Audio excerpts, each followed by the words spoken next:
Yeah. Hey. All right. Hey. Yeah, I mean. So we about to take off. Hey. Please do remain calm.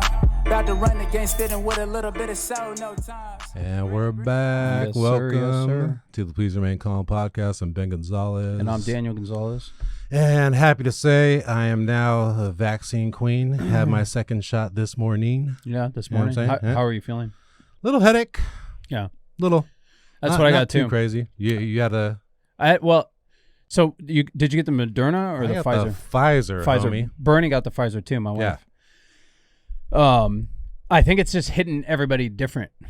You know what I mean? Because I went on the same day on duty with my partner to 59s, and we both got the shot right next to each other. Within an hour, he could barely lift his arm. His shoulder was so sore from it. Yeah. I didn't feel nothing. And this is for the second shot. No, this is the first shot. Okay, first shot for me, Pfizer, same thing. Not sore. Maybe within an hour, but by the end of the day, just sore at the site, like I had a bruise, like I got popped. I think that has more to do with how the person that gave you the shot. You know what I mean? Like how good they are. Like if they go in straight as an arrow, give it, pull out, rub a little bit. You know what I mean? Mm-hmm. I think if you do all that properly, it doesn't quite hurt as much, the soreness. But he could barely lift his arm, dude. And I was like, oh, I'm 100% fine. Yeah, I don't remember if I was rubbed. And then you got to rub, dude. You got to rub those IM injections, guys. Give them a nice good rub. Let the medication soak into that muscle there. Givers. For all you paramedics out there. But yeah, and then went for the second shot, and same thing. I got it. My shoulder was a little bit sore, but that night, maybe like 8 hours later, same thing. Headache. I had a piercing freaking headache, man, for most of the night that night. Then a little bit of body chills. I might have had a little bit of a fever. But that was it. That was it. When I woke up in the morning, I felt pretty good. And this is the second shot. Moderna. For the Moderna. Bernie got the second. When she got the first shot of the Pfizer, she got sick. She was sick for about 24 hours, like flu-like symptoms, fever, chills, all that stuff. Okay. And then the second one also a little bit worse, and it lasted maybe like 36 hours. Yeah. Yeah, and then she was fine. But there were guys, a guy from another station in our battalion, because they make you get the shot and then you sit there and wait for 20 minutes, right? Because they want to see if you're having a reaction. Right. Full blown anaphylaxis, dude. Really? Yeah. Hives. During the waiting period. Yeah, wow. Right after, like 5 minutes after he started getting hot and itchy. Was he already allergic or aware of his allergies? I don't know, but he's I don't know, to be honest with you. But yeah, they had to transport him. Really? Yeah. Where do you guys get it done? Like there at the station or at 59s? Yeah. Oh, okay. There's like one site. Yeah, there's like a vaccination site. Yeah. Yeah. Yeah, a lot of guys didn't get it. It's crazy, man. Really? Yeah. What would you say the rate is? I don't know. I don't want to misquote it. I'm sure. Yeah. I'm sure you can find it somewhere on the internet. But it's more than you think. But it's a lot. Yeah. It's an uncomfortable amount of guys. But it's beating a dead horse. Talking about where people get their information from and stuff like that. So. Yeah, that's kind of what we went over in the last episode, and that's what you're seeing here now. So, guys. But I'm vaccinated. You're vaccinated. Yeah. Right. Safe to be in here. Yep. Looking over at our engineer. maybe we shouldn't be bragging in the studio about being vaxxed. No, but maybe he's not tripping. Maybe he could be in that. That's what I'm saying. You know what I mean? Hey, man. People have a right to be skeptical if they want to be skeptical. I want people to know that I'm vaccinated. So. Put it out there. Don't have to worry about me. Yeah. But yeah. Aside from that, man, just working right now. I had to get mine at USC, LAC USC, our flagship hospital in the county hospital system, biggest hospital in the West. Did you have to schedule an appointment through the regular appointment, or did you guys get? Yeah, the DHS emails you a thing saying, "Do you want it?" And you put in, you fill out a tiny thing, and then they just give you a date. Yeah. Yeah, you can pick which hospital you want to get it at. Yeah, I was talking to Dad right now before we came over here about, Wello and Grandma getting it. I guess Grandma already got her first dose. Yeah.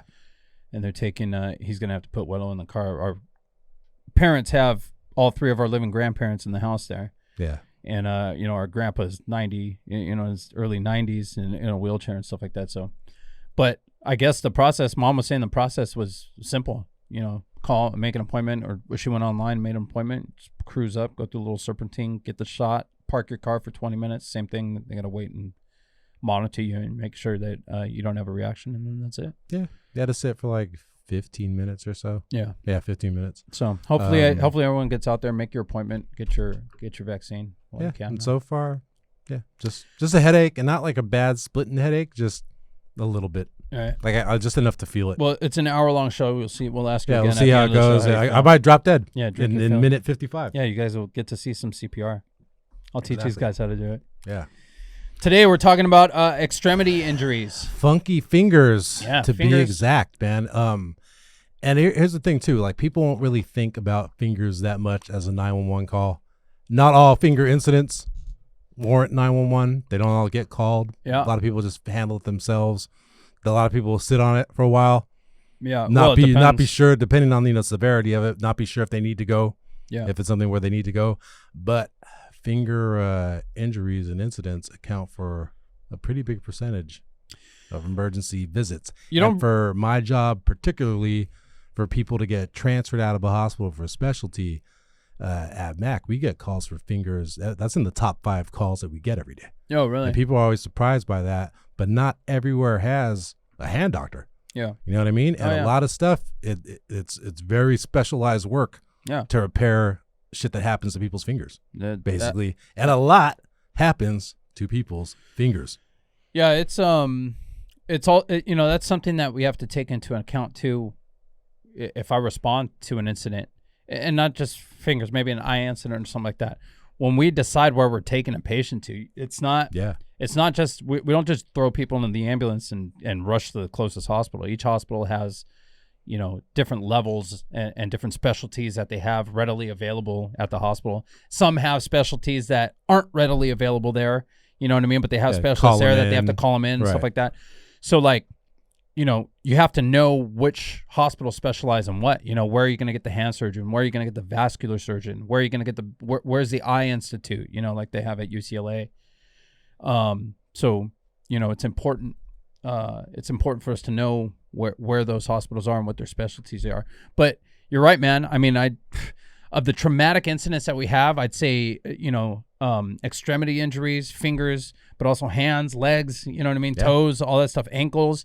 It's the majority of the calls, the trauma calls that we go on, whether it's, industrial accidents, like, we're down by, or we respond down into LAX. I mean, we get like, the LAX workers and stuff like that are down there with all the conveyor belts and stuff like that. We'll get guys to get their, get a sleeve caught in there, get their arms sucked in there.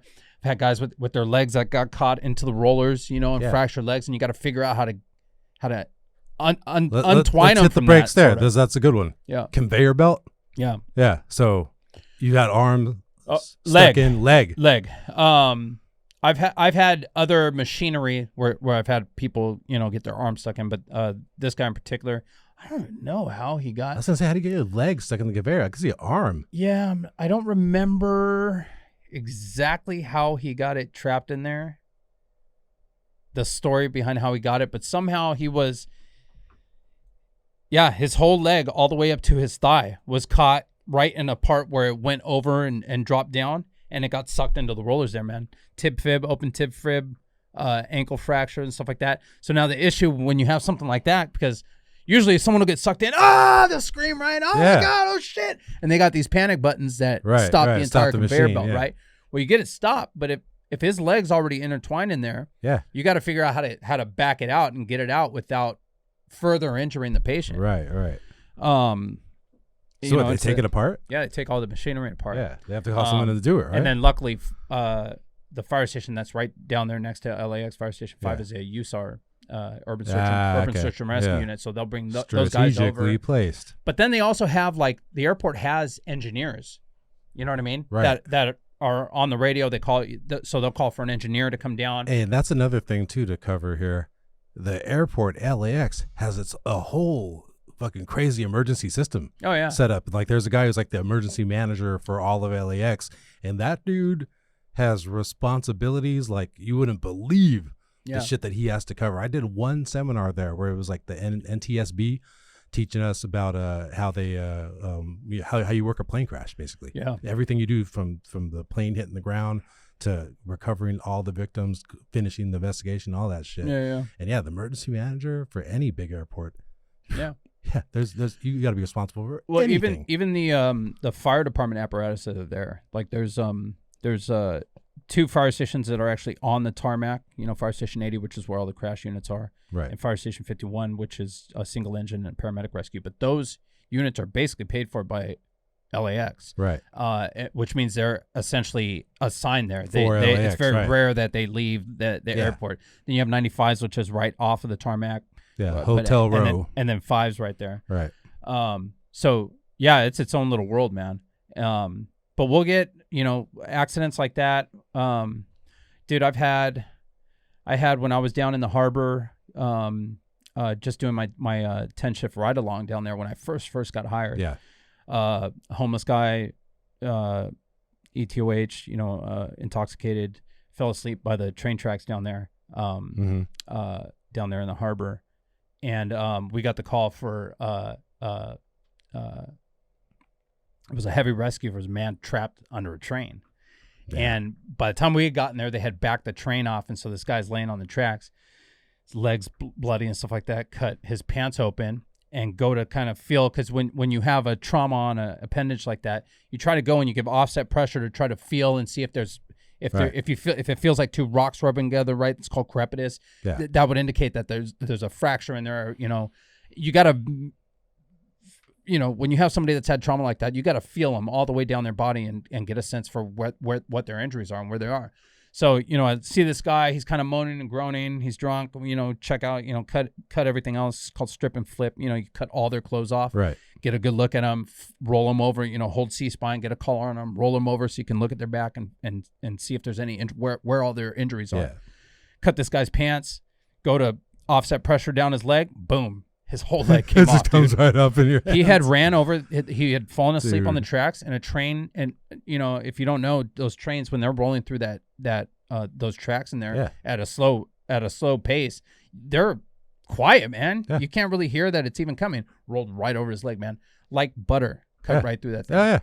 Yeah. So it's like, as soon as I move it starts bleeding like crazy. So there's different. You have to put a tourniquet on that thing, stop the bleeding. Yeah. You want to take the entire appendage with you, keep it cool. Leg, dude. Yeah, a whole freaking leg, man. We got a because we used to have. What'd you put it in? Well, we have air splints, that are basically like a bag full of little tiny styrofoam like pellets in there that molds around the leg, and then you suck all the air out of it with a pump. Right. So it molds and hardens around what you're trying to splint, right?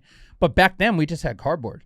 Yeah. There are these cardboards. You fold them into a splint, and you put a couple. Yeah, but the detached leg. I'm saying. So that's what I'm saying. Okay. So somebody has a fracture like that on their leg. We have these long, they're full leg. Yeah, leg splints. Yeah. So we already had that made up because we knew it was a leg injury. Yeah. So it was literally, dude, like, oh shit. You just put it in like it's a sandwich, like a party sub. Put it right in the Subway sandwich right Bro. there, dude. Yep.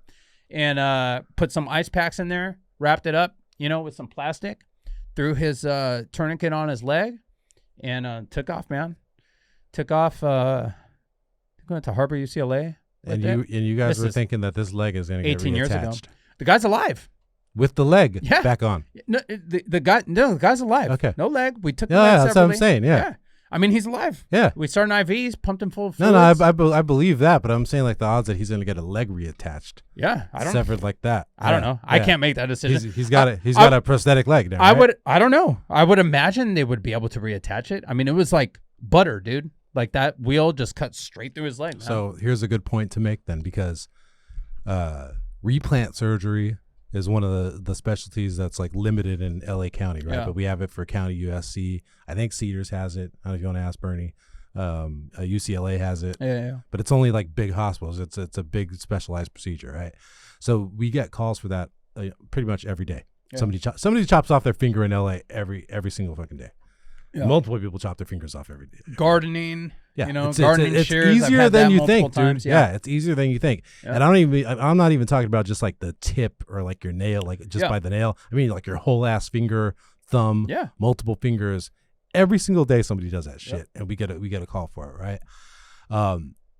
So you think that if you get, the replant specialist on the phone, then they're gonna take it because that's what they do. They're the guy you've been waiting to call. There's only 3 of them or whatever on duty every day.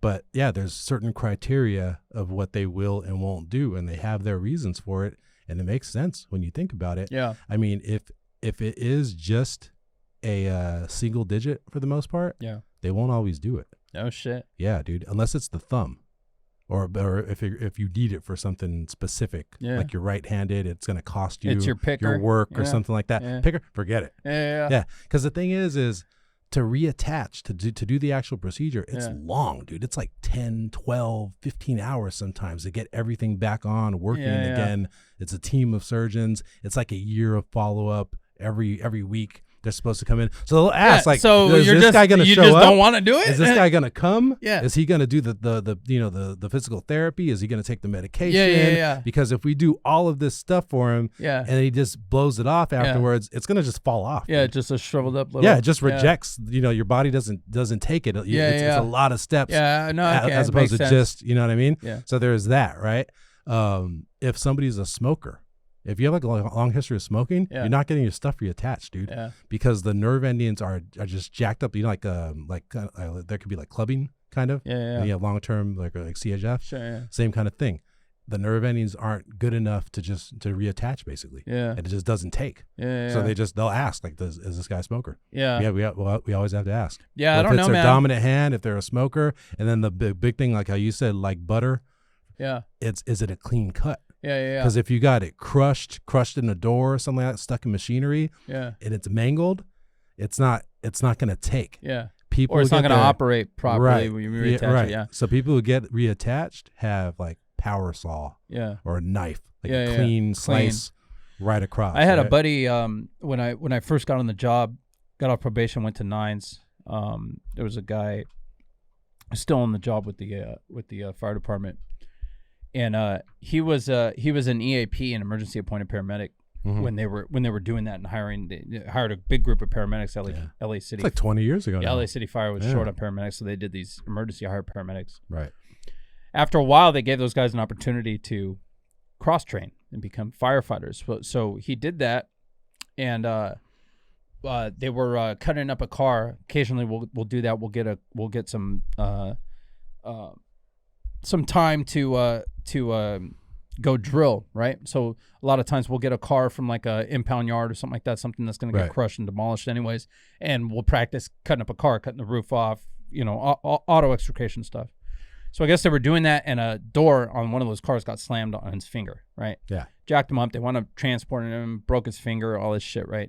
They couldn't figure out how to fix it. Same type of deal. The nerves were jacked up, all this shit, and they wound up fusing his pinky in like a curved shape like that. Yeah. That's supposed to be a functional position where he could still do everything properly, but it was like curved Les like Paul's that. arm. Right, exactly. Yeah. So because of that, they wouldn't let him be a fireman. They wouldn't. They told him he couldn't be a fireman. He had to be still be a paramedic.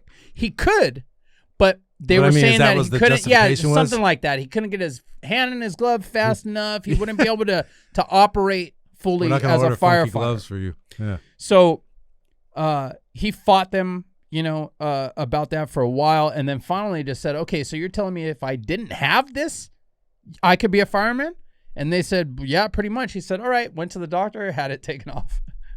He had his finger removed. He had his pinky completely removed so that he could cross-train and be a firefighter. And they were okay with him on the job without the finger at all? Yes. Rather than a functional position? Yeah, how about stiff that? finger? Yeah. We don't want no stiff fingers? Nope. There was another guy, like a cabinet maker. He did cabinetry on the side and stuff like that. Yeah. Had an accident, right? Same deal, just like you said. He lost his middle finger and ring finger. Yeah. See, he might be a candidate then, depending on how he lost it, because that's 2 fingers. Right. And he works with his hands. Right. Yeah. Whatever reason, he didn't get him attached. He was same thing in EAP. And same deal, man. They wouldn't let him cross train because he was missing those fingers. He could start the saw, operate all the tools, sit there, do pull-ups and everything like that, and they wouldn't let him. So you just had the He was like, yeah, he's like bowler fingers. Yeah. Missing the. Is that the Black Sabbath guy has like that, or is this his fingertips are cut off? Oh, I don't even know, dude. The guitarist of Black Sabbath, same thing. He had an industrial accident or some shit before they hit. He was a machinist. Yeah, no shit. And yeah, like I forgot which one of his fingertips or a couple of his fingertips are chopped off completely, and he has like little prosthetic pieces there. Yeah, that's crazy. Yeah. That's crazy. Yeah. Yeah, man. It's yeah, dude. You get people. The other thing that's dangerous too with hands, and fingers, and stuff like that is burns. People don't realize that if you get a burn to like to your hands, the palm of your hands, the back of your hands, and stuff like that, that's considered a critical burn. Simply because all the mobility and stuff that you have in your hands, the tendons, the skin, there's so much movement with your hand that when that skin, if you get a burn there and that skin gets tight, and then you have so many nerve endings in your hands also. Mm-hmm. That's why even guys that like get burned on the job, that either didn't have their gloves on or something like that have burns on their hand, they'll have nerve issues, man. Oh, where they got to wear like compression gloves and stuff like that, and you'll see them constantly going. They like have to constantly move their hands, rub their hands. Yeah. Yeah. So, like you said, people hurt their fingers, hurt their hands, every day, man. It's one of the most common things. Like I mentioned earlier, I can't even tell you how many times I've had people snip their fingers off with gardening shoes. Yeah. Out pruning hedges or pruning, roses or something like that. Cutting an avocado. Oh, open. Yeah, dude. Yeah. Yep. See, and that's the thing too, is like going back to what we were saying about why it's such a common call for transfers, right? Because there's not hand specialists everywhere, and the infections you can get, they get serious with your hand, and they can start like from anything, dude. Like it's like a bug bite, a hangnail in some cases, and is a thing that's called a tendinopathitis, and that it'll go right through your hand, start from your finger, and it can spread right through your hand, through your arm, and your hand. Like these people, they're stiff, red, hot. They can't move it. It's like it's jacked up, dude. Yeah. Yeah. Another thing we'll see a lot, dude, especially like down where we're at with the homeless population, is like cellulitis. Oh, their hands and shit dude. like that, dude. Or their legs. Or feet, ankles. Or abscesses from like drug abuse and stuff like that. Mm-hmm. Or when people like, if you've been abusing heroin, and using up all your veins and stuff like that, and they can't get any good veins to shoot with, they'll skim pop. So they'll shoot a little bit of the drug just like in their epidermis, like in like the fatty tissue, just like underneath, like if you're getting, rub it in, like if you're getting a TB shot. Yeah. And they'll smack it, and it forces the drug into the tissue all around there. Yeah. Wow. And then you'll get abscesses from that. So you'll get people that have abscesses or bug bite, like you said, the homeless, and then they never treat anything. No. You know what I mean? It's not like they're taking care of themselves. Yeah. So those things will get infected. And you'll roll up on somebody, what's wrong? Oh, my hand hurts. All right, well, let me take a look. Goo! Yeah, right? Yeah. Their hand will be like literally twice the size. Yeah. Bubbled up. I'm like, damn, how long has that been like that? And people don't realize, man, they can lose their hand. They can lose their hand. They can lose their finger. Easily. You get that pressure buildup. It's just like having compartment syndrome. Yep. Yeah. Just like there's Leroy. so much pressure, it decreases the amount of blood that's able to flow into that area, and that tissue fucking dies. Yeah. So going back to what you were saying about toes, because toes, there's not really like accidents that take out toes because your feet are usually protected. If you have any kind of work like where your toes could have been taken out, you probably wear boots. You know what I mean? Yeah. So where we see amputations for toes is diabetes. Motorcycle accidents too, man. Yeah. Well, that'll be like whole foot too sometimes. Dude, I've had 2 incidents where motorcycle accident, the guy seems all right, no big deal, but he's like, oh yeah, my ankle hurts, my foot hurts, whatever, and you're just like, all right, well, but he's, like, all right, well, let's take a look at your foot, man. Let's make sure it's all good. Cut the laces off, Yeah. And one guy went to slide it off. As soon as I started moving his shoe, screaming, right? So I'm like, all right, fuck, he's probably got a fracture in there. So those shears cut through damn near anything, right? Cut through the boot. Right. You know what I mean? You don't want to yank if he's got a fracture in there. So you cut the laces off, pull that tongue all the way out. If you can't slide it off, you cut the boot completely off. You know what I mean? Trying to avoid that. Pull the shoe off, and half his foot was just stuck in there, dude. I don't know. Somehow he cut through basically just like snapped his foot in half, dude. It was like so you had like he had like a heel, and the arch. His heel and everything. It was like his whole foot, like if he had a joint in the middle of his foot, right. and then everything else was stuck in there.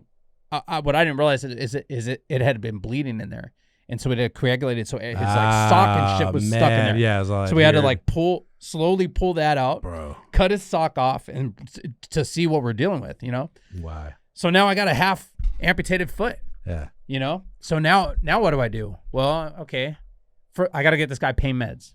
Yeah. All right. So let's start an IV. Mm-hmm. Let's get a BP right now. See what his blood pressure is. You know, if he's got that kind of serious injury, who knows what other injuries he has? You know, he just doesn't realize it. You know, start an IV. Get him some. We're using fentanyl now for pain management. Get him some fentanyl on board because there's no fucking way that doesn't hurt. You know what I mean? But so I always ask people if they want a narcotic, you know, because some people are like recovering and shit like that and don't want it. Right. They'll just, you know, suck it up and eat the pain. You know, but then we got to secure that foot. And like I said earlier, now we have those air splints. Yeah. And those are great, man, because there's two things you have to worry about when you put those things on.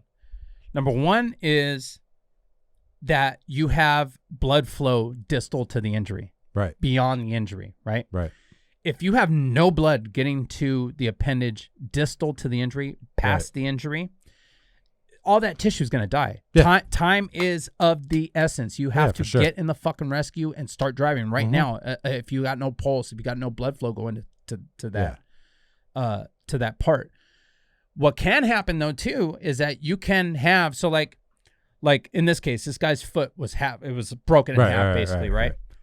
So there's not really anywhere where I can feel it for a pulse in his toes or in that distal part of his foot. Yeah, it's not. But what I can do is, and what we do check sometimes is his capillary refill. Yeah, I was gonna say. Right. Yeah. So we'll get down there to his toe. If he has a little bit of color in there, you squeeze it. Yeah. So you blanch it out and see if it gets color back. Mm-hmm. If it gets color back, you know you have some kind of blood flow there, right? If you squeeze it and it's white and it stays white. Yep. Shit. Yeah. He's not getting any flow, man. His shit is pale as hell. He's got no blood down there. Right. The tissue's gonna die. You got to get moving right now if you have any hopes of saving his foot. So, you know, so now we want to secure his ankle. So something that can happen is like you can feel and check, and they have blood flow. Now you secure in a splint that injury. You can cut their blood flow off.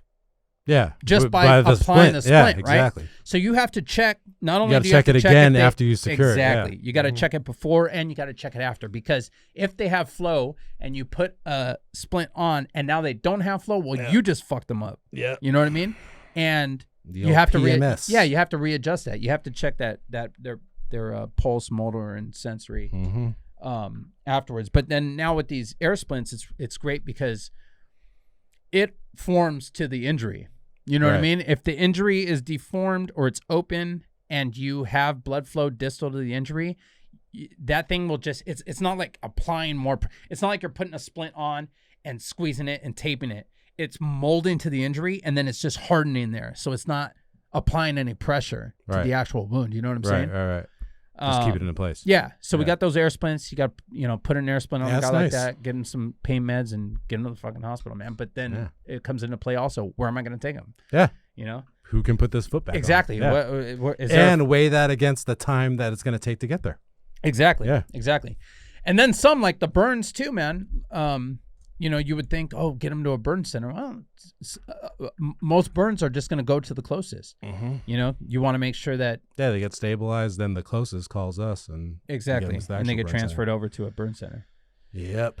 When I was an intern, I had a guy moshing that broke his foot, and it was one of those deals where I got him, and the foot was completely turned in the other way, right? Yeah. And I was out in the valley, so it was some bar in the valley, and this guy was party just raging, like you would have no idea that his foot was 180, bro. And still like screaming when he's on the gurney. Friggin' ecstasy, hilarious, man. Dude. Yeah, hell of a drug. We got a guest coming up in a minute or so. Any second now. Yeah, mosh pits are dangerous, man. I tore my ACL in the mosh pit, my left ACL. Yeah, what was it? Corn. Yeah, Corn concert. And then I don't know, man. Like 3 years ago, I guess. Not Rage. What's Rage's last band? The Prophets of Rage. Yeah, Prophets of Rage. Yeah. They were playing at the Forum, and so me and Bernie and Danny and Nadia went to go check them out, right? And they start playing some Rage songs, and the pit forms right there, right? And I'm like, turned to Danny, I go, I'm just gonna go in the pit for 1 round. I shit you not. How dude, old are you? I was 40 at the time. Awesome. I shit you not. I walk into the pit, dude, and I start stomping around, and I immediately, like, third step in, slip on beer. Yeah. I saw my fucking feet go in the air. Yeah. Right? I land on my side. Boom. Kind of knocked the wind out of me. I'm just thinking to myself, like, dude, I broke my hip. I know I broke my hip. Like, it was just sore. But knocked the wind out of me. And I couldn't stop thinking, like, that's all. I'm never going to fucking hear the end of this, right? The second time I've gone into a mosh pit in 10 years. Right. And I break my fucking hip, but I was fine. Dude, that's officially the last time I'm going to a mosh pit. Trying to teach my kids how to skate. Not even like do tricks, just fucking skate, right? Skateboard. Yeah. Right? Yeah. I get on and do them fine at first. Yeah. Second try, get on. Oh, yeah. And like I'm not saying like I was a great skater, but I could skate. I could get around, you know what I mean? Yeah. Like cruise around and shit. That's all I'm trying to show them how to do. Little regular foot action, Yeah. right? And just, I don't know what it was, but in a second, boom, my feet are in the sky, bro. Yeah, man. And like I'm like, all right, I'm gonna die now. Yeah. Fucking cool. This is how I die here at the park in Inglewood. It's a trip how like your brain just like can just like switch on and switch off like certain balance things, like right. those fucking it's such a the foreign hoverboards concept to me now, dude. The hoverboards, Yeah. right? Our dad got all our kids hoverboards for Christmas. Yeah. Right? And have you tried to get on that thing? Have you tried to No, get on that I haven't thing? tried it. Oh my God, dude. That shit is so scary. I mean, I can't even begin to tell you how unstable I feel on that thing. Yeah. And the boys are just like, and your kids too, man. Within like an hour and a half, they were like, they jam on that like thing, jamming dude. around, dude. She's trying to step in. All right, cool. All right, so we got a guest today who is joining us via Skype. Trying to get in now, get in where we fit in. It's going to be a comedian, friend of ours, a podcaster, Cat Alvarado. She has had a similar incident to what we are discussing happen to her. And there she is. How's it going, Cat? Thank you for joining us. This is my brother, Danny. Hello. What's up? Wait, actual brother, or are you? That was my real brother. Actual brother. What? Same That's mother, crazy. same father. Mm-hmm. Don't look alike at all. I know. That's what we always get. Kat is a comic. We've done a bunch of shows together. We know each other for a while.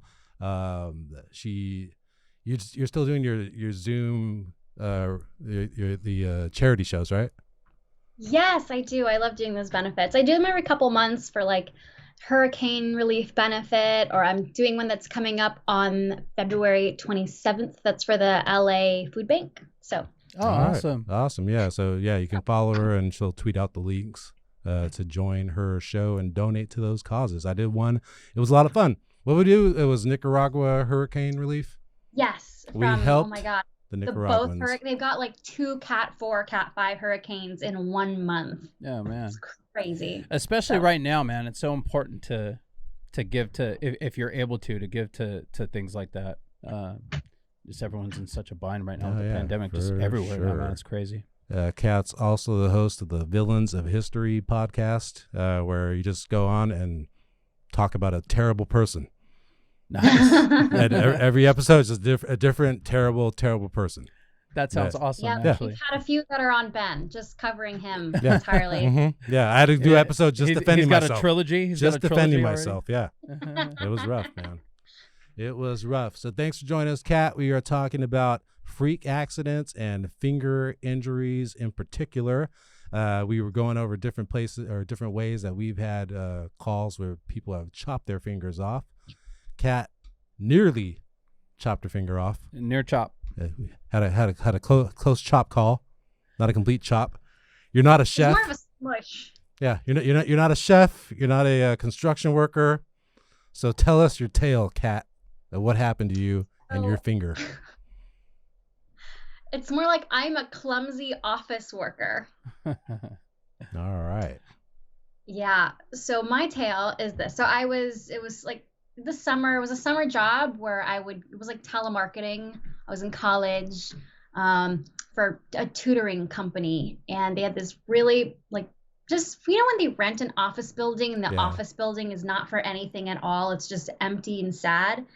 So Wait, I'm in this empty, I'm sorry. sad office building. I'm sorry, Kat. Did you say you were telemarketing for a tutor company? Yeah. Like you were calling like parents and like, hey, is your kid dumb? Is your kid dumb? Kid falling behind? Like, how did this go? Sorry. Do you guys remember No Child Left Behind? Yes. Yep. Yeah. So as part of that, if schools test really low, then all the students that are eligible for free tutoring. So I had to call parents for students at these schools and say, hey, did you know you're eligible for free tutoring? And then try to sell them on accepting free tutoring, which many didn't want to. You had to cold call parents from shitty schools? Mm-hmm. Oh my God. Okay. Let's get back to the story. My daughter's going to be a cosmetologist. Like, this is what she's going to be. Why are you calling me? Wow. Just trying to help. All right. Yeah. Okay, so you're working. You're in an office building. In an office building. I think I had gotten coffee. And then as I'm leaving the break room, someone called my name, and I talk with my hands a lot. So I like turned, and I guess I put my hand in the door jamb, like in the hinge part of this heavy door. That was And open. then The open door. It was open behind me. Okay, gotcha. And then I think I like turned and put my hand backwards, like near the hinge. Right. And it was really heavy. Like not even realizing it. Shut on my hand. With and your finger was in it? Yeah, in and the my crack? finger was trapped in like the edge of the door and the Oh door man. jamb. So were you like stuck in there screaming and you couldn't get your hand out? Honestly, it was so fast. Oh, I don't really? think I was there for that long. I just remember like, oh my God, like. Did you kinda open the screamed door? in pain. Or did somebody Huh? open the door? Did you open the door back up or did somebody else open it? I think I got someone to help me because I was like, I had to twist to open it. Like somehow I couldn't fit myself. I was like stuck in the door trying to open it, like twisting, couldn't. Someone opened it, and when I took It my trapped hand you out, basically. I looked at my finger, and it was like twice as wide as it's man. supposed Holy to be. shit, like a hammerhead shark? Mm-hmm. Like a little tennis racket. Oklahoma panhandle? Yeah. Man. Oh It man. was not bad. And the nail itself was broken. It was like bleeding inside the nail. Yeah. And the whole thing was just purple. Hurt a lot. And so I'm looking at it, and someone's like, oh, we should go to get first aid. I'm like, yeah, let's do that. I don't think it's that bad. And as we're walking down the hall, I'm staring at it, and everything just went black, and I passed out. Yeah. So you fainted in the hall? I just remember like, oh no, something's happening. And then I just leaned against the wall and then slumped down, and then I was on the floor. So you passed out completely. Did your friends call 911 at that point? Yes. They did. Okay. So paramedics show up. How long were you out for when you passed out? Do you remember, or did I think they? like 5 minutes. Oh, really? Oh, really? Man. It was long enough for the paramedics to get there. Oh, so you So woke they were up and there they were when there. you woke up? Yeah. Oh, wow. Dan, you were out, dude. Yeah. Yeah, I thought it was like a quick fainting. No. Did they wind When up transporting you to the hospital? The paramedics? No, they didn't. They Because when they realized that all it was that my finger was smashed, they just gave me like ice and some ibuprofen and were like, maybe don't drive home. Have someone drive you home. And then that was it. But the Follow thing up is, with your while doctor. Huh? They just said follow up with your doctor. Yeah. Like, Yeah. go to the doctor tomorrow, but you're going to be fine, which I think I scared the shit out of everyone. First of all, because I was passed out. They're like, we don't know what's going on with this girl. Yeah. And I think at some point in my dizzy, fainted brain, I said the words internal bleeding.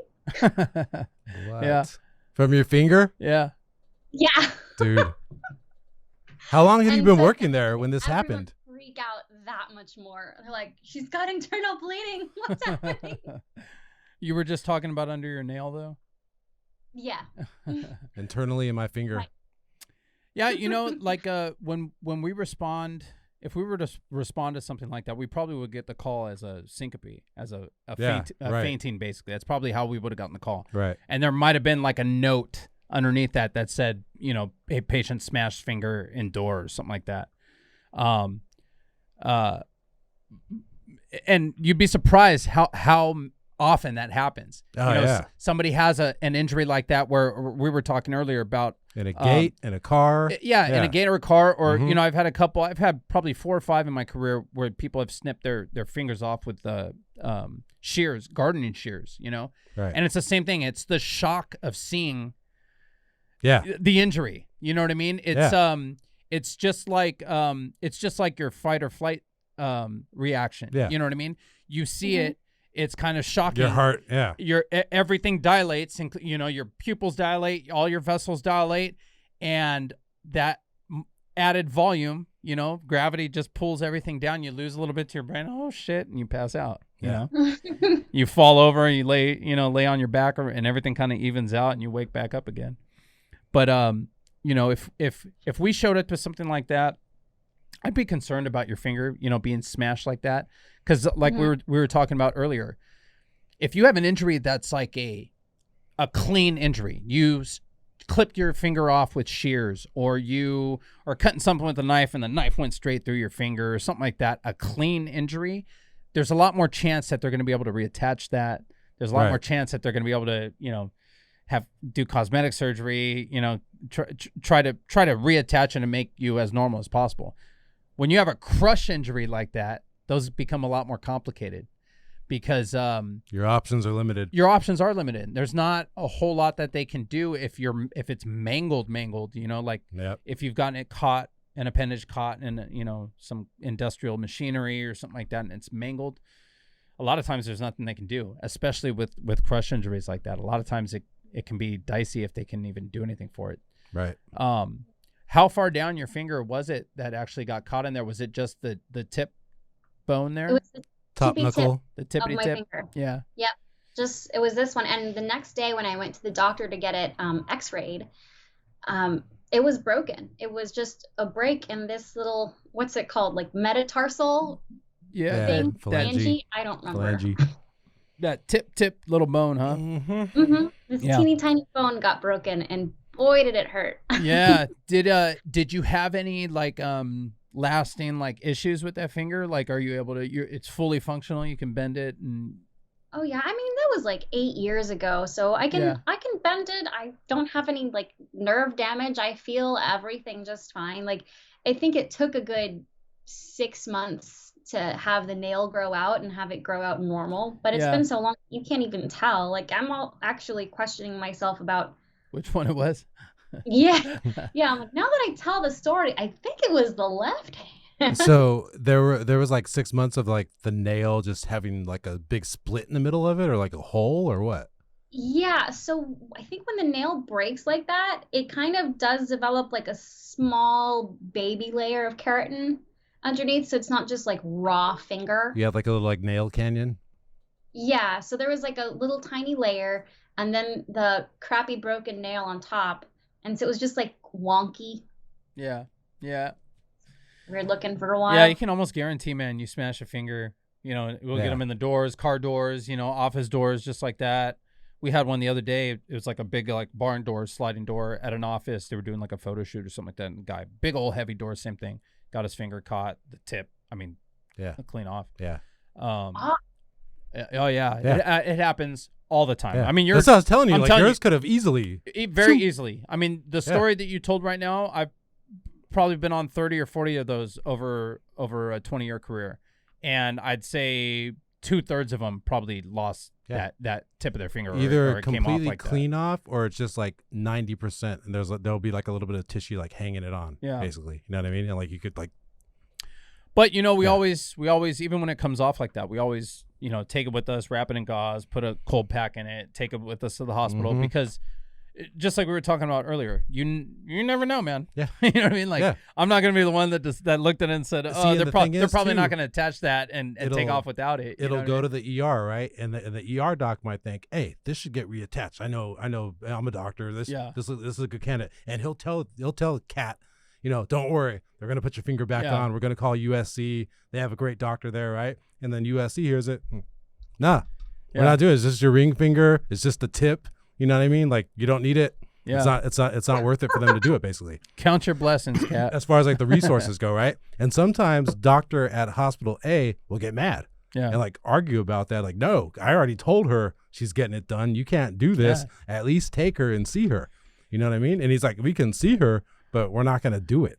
Yeah. We're just gonna tell her that we're not going to do it. That's a good point you bring up, man. Is like I always try not to like waste somebody's time. Not give people any like expectations that I don't know that, you know what I mean? Like if something like in the calls that I've had where people have cut something off or you've had different amputations and stuff like that, I don't ever say, hey man, don't worry, they're going to be able to reattach this, because you never know, man. I don't want to be that guy. That's what I'm saying, dude. Some doctors will promise that what the other doctor's going to do, and the doctor don't want to do it. So then they start arguing. Right. And our doctor is like the faculty of that. He's like, I don't know if he invented the procedure, but he wrote the textbook on how to do it. Yeah. Right. So there was one doctor fight that we had where he doesn't want to talk to the other doctor anymore. Right. And he's like, tell him to sue me. And when they sue me and we're in court, they're going to bring my textbook to court. And I'm going to be the expert witness in the trial. The ultimate flex. Yeah, exactly, dude. He's like, so look, we're not taking it. All right. And then, it's one of those things, man, where it's just like, you gotta err on the side of the patient, and anything that happens, you got to take everything with you to the hospital. Yeah. And hope they are able to do something about it. Yeah. Did you want to go to the hospital anyway? Did I want to? Yeah. Did you remember? I think once I came to and I was like rational, I did not want to go. Yeah. Because I was like, no, I just smashed my finger. Everyone's going to laugh at me at the hospital. Like, this girl is just so weak. Oh, they were already laughing at you at the office. Did you take yourself to the hospital that same day, like after that happened, or did you go the next day to get your x-ray and stuff like that? The next day I went and got the x-ray, and they prescribed an antibiotic. And here's something Ben told me when I first told him the story. Apparently with these smash injuries, if you get an infection, they can end up cutting it off. Oh, yeah. Yeah. Well, so that's kind of what I was alluding to, is anytime you have an injury like that on any appendage, a smash injury, or really anything, but really a smash injury, you want to get it checked out. A couple reasons. If you do have a fracture, the longer you wait to get that fracture, if it needs to be set, to get it set, you're going to have more issues with getting it set properly. You know what I mean? It can start healing back in a bad position. They might have to go in there surgically, re-break it. You know what I mean? There's a bunch of different things that can happen. And there's doctors that won't want to do it. Yeah. After the fact. Joe Prano? We had Joe Prano on here, and he had broken his leg, and it was a bad fracture and jacked up. And he said it was like 2 weeks of him trying to find doctors that would take care of it, and doctors saying no. Like, I'm not going to touch it. It's been too long. It's too far gone. But the other thing is, like, you can, especially with an injury like yours, a crush injury like that, you can get swelling in that thing. If you let it go, oh, look, it's cool, put ice on it, whatever. But if that tissue is damaged enough, it can swell up after the injury, and it can swell up to the point where a couple things can happen. If you have a ring on that finger, it'll swell up to the point where that ring will cut off blood flow to that finger. And then you got a serious problem. They got to cut that ring off to get flow. But you can also get so much swelling in there that it's so much pressure that it basically occludes all of your blood vessels in there, and you're not able to get any blood flow in there. Both those things, without blood flow, you're not going to heal. You'll lose your finger. You're not getting oxygen into the tissue and stuff like that, and you can lose your finger. Yeah. So time is important. For anyone listening out there, if you ever have a crush injury like this, or really a crush injury anywhere, and you get swelling, it's important that you go get checked out as soon as possible. Lacerations too, and possible fractures, you got to get those checked out as soon as possible. The longer you wait, the more problems you're going to have when they're healing, or like with the laceration, the more chance you're going to have a bigger heavier scar, Yeah. or keloid develop or something like that. Fractures, like I said, will start to set in the wrong place, and you'll wind up having to have surgery or pins placed or something like that you might not have had to have done. Yeah, if you got it checked out if sooner. you had it checked out sooner, yeah. Yeah, and you touched on rings too. Rings are a thing that a lot of people don't think about until when it comes time where the ring is a problem. Yeah. You know what I mean? And another thing with rings too, you guys get called to cut rings. Oh yeah. Right? Or people show up to the fire station. Hey, right. Yeah. That's actually the right thing to do. Yeah. In that case. Yeah. The ER, if you come to the ER to get a ring cut, at least for a county, they'll call county. Yeah. They'll call fire to come in and because they have the good ring cutters. We have this. Basically. We have these things, these little ring cutters. It's like almost like a little hook, right? That scoops underneath the ring, and then there's a blade that you turn like an old school can opener. Right? Yeah. And so you slide that little hook underneath the ring, and then the blade sits on top of that, and you sit there going like this. Yeah. Like you're opening a can. Little by little. At grandma's house when you were 6. Yeah. Trying to open the. Have you done it? Oh yeah, dude. Yeah. But it's depending on how thick the ring is. You have it on the rescue? You could sit there for an hour. Yeah. Turning this stupid wheel trying to cut this, and then you get your people have like Leatherman titanium rings now, exactly, guys. Man. My they ring's want these titanium, cool rings, so it's hard to cut through, and then you wind up cutting through it. You got to get 2 pliers, and you got to pull the ring apart a lot of times to get it off of their finger. Yeah. But you have to do it. Who comes in? What's that? Who comes in for that? Like, is it more men or more women? Are they older? It's a mix. Could be either. Yeah, it's a mix. Just whatever, whoever has a swollen finger. You get, believe it or not, you get elderly women, elderly men all the time. Actually, they're a lot of times the ones that are getting these injuries. Yeah. Because they're, the older man will be trying to fix something in the garage or something like that and smash his finger. Yep. Or grandma, tripped and tried to grab herself and tweaked her finger or something like that, and it's swelling up now. Or you get construction workers that smashes finger with the hammer. Yeah. Or you name it. I mean, it happens See, when all they're the time. coming to you for the cut too, they've already been trying a bunch of other shit. This is the last resort. Yep. So that finger's all greasy and slimy, buttery, and injured on top of that. And jacked up. Yeah. But we'll try other things. We'll put soap on it and try to get it off. But if you have an injury and you have a ring on there, even if it's not swollen yet, you got to get that. You got to get the ring off. Yeah, you got to do that immediately. Because even if it's not swollen yet, it's going to be a problem later. It's just like we said. Later on, it could swell up, and if that thing's stuck on there, it's a bitch to get it all off. It is. Could your finger explode from swelling? I mean, it could. Technically, it could. If it was gangrenous. Like if enough blood went to the finger, it would just like. I mean, it really depends. It wouldn't be because of that. It really depends, though. It could. If you have a tiny little laceration there and you got a ring on there and it's swelling up right there, it could split your finger. From the blood, you think, though? I would think from gas. I don't know, man. Yeah. We're talking. Like if it was like gangrenous. We're talking a rare deal right there. But true. We're off on a tangent. You could jack your finger up. That's the whole point. Yeah, but we get EMTALA requests from other ERs asking to get a ring cut off, basically. Yeah. And they're saying, can we send them to the county to get the ring cut off? And we tell them, no, call the fire department and have the fire department come to the ER and do it because they have the ring cutters. Yeah, we care. Everyone carries them in their. Have you been EMS called boxes. to ER to do it? Never been called to an ER to do it. But all right. I don't know, cut 30, 40 rings off 20 years as a medic. Yeah. But it's like, fuck. All right. Yeah. Yeah. But yeah, man, it's one of those things where time is important. It doesn't seem like it, like in your case where, you had a little injury and you're like, oh shit, it's jacked up. It hurts, but I think I'll be all right. Any crush injury, it's a okay to go get it checked. And if you suspect there's a break, go get an x-ray done. Make sure everything's okay. Sure. You heard it here. How much longer did you work there afterwards? I think a month. It was such a temporary job. It was like a 8-week thing. That's it. Were you the finger girl? Yeah. Your finger. After that, there's finger girl. That's that chick with the finger. Finger faint. And everybody there was Latino too, because we all had to speak the telemarketing was like entirely in Spanish because all of the parents at the shitty schools were like, oh my god, they called her Dedo. That's great. Bueno. So they thought I was that much more weak, Man, so you were pitching tutoring in Spanish. Yes. All right. Sounds fun. Cat, it was a pleasure having you on our show. Thank you so much. Appreciate you sharing your brave story. The fainting for 5 minutes after seeing your own damaged finger. So sad. So weak. Others will find inspiration. Other people who have fucked up at the office. I suffered so that you can thrive. This is what we're talking about here. All right. Cat, where can they find you? You can find me on Instagram at the Cat Alvarado. That's CATALVARADO. You can listen to my podcast, Villains of History, on all the podcast places. I'm gonna check that out. I've got an episode on there. Yeah. It's a lot of fun. And yeah, Kat's page is cool. She's got a bunch of videos, characters. She does all kinds of shit. She's in the mix. Awesome. All right. Nice meeting you, Kat. Appreciate you. Thanks for having me. All right. Have a good day.